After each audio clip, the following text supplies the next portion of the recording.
Joan Vila serà per tercera vegada el candidat de Convergència i Unió a Bigues i Riells.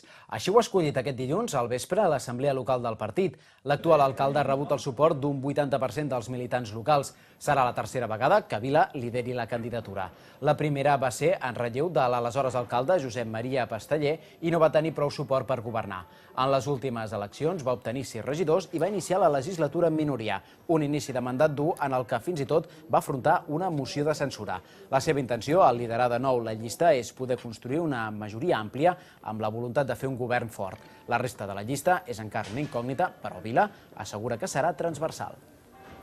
Per començar, les afronto amb molta responsabilitat perquè, tot i que jo ja en soc d'alcalde, però que t'escolleixin per ser candidat a una alcaldia, veient-ho ara des de dintre el carrer d'alcalde, potser encara amb més responsabilitat que no les altres dues vegades que vaig ser-ne candidat, i ho afronto amb moltes ganes i amb voluntat de seguir fent una feina que crec que només està començada. Vull dir, de cansat no n'estic gens ni mica.